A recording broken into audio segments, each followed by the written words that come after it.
एक बार देव शर्मा नाम के ब्राह्मण के घर जिस दिन पुत्र का जन्म हुआ, उसी दिन उसके घर में रहने वाली नकुली ने भी एक नेवले को जन्म दिया।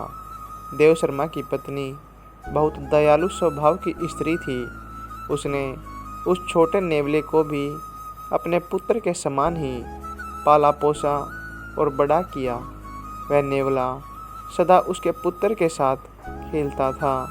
दोनों में बड़ा प्रेम था।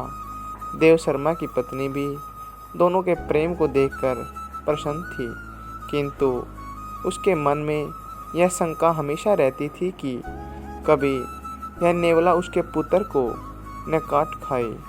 पशु में बुद्धि नहीं होती, मूर्खतावश वह कोई भी अनिष्ट कर सकता है। एक दिन उसकी इस आशंका का बुरा परिणाम निकल आया। उस दिन देव शर्मा की पत्नी अपने पुत्र को एक वृक्ष की छाया में सुलाकर स्वयं पास के जलाशय से पानी भरने गई थी।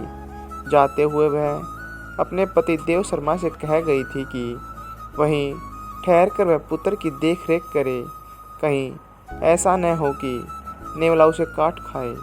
पत्नी के जाने के बाद देव शर्मा ने सोचा, नेवले और बच्चे में गहरी मित्रता है, नेवला बच्चे को हानि नहीं पहुंचाएगा।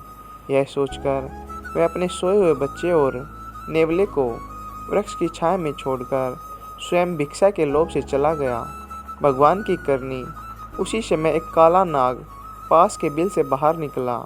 नेवले ने उसे देख लिया। उसे डर हुआ कि कहीं यह उसके मित्र को न डस ले, इसलिए वह काले नाग पर टूट पड़ा और स्वयं नाग द्वारा लहूलुहान होते हुए भी उसने नाग के टुकड़े टुकड़े कर दिए।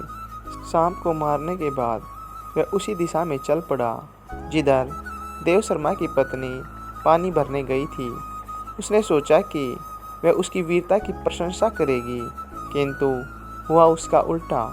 उसकी खून से सन्निदेह को देखकर ब्राह्मणी का मन उन्हीं पुरानी आशंकाओं से भर गया कि कहीं इसने उसके पुत्र की हत्या न कर दी हो। यह विचार आते ही उसने क्रोध से सिर पर उठाए घड़े को नेवले पर फेंक दिया। छोटा सा नेवला जल से भरे घड़े की चोट खाकर वहीं मर गया।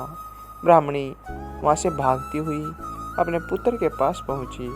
वहाँ पहुँचकर उसने देखा कि उसका पुत्र बड़ी शांति से सो रहा है और उससे कुछ दूरी पर एक काले सांप का शरीर टुकड़ों में पड़ा है। तब उसे नेवले की वीरता का ज्ञान हुआ।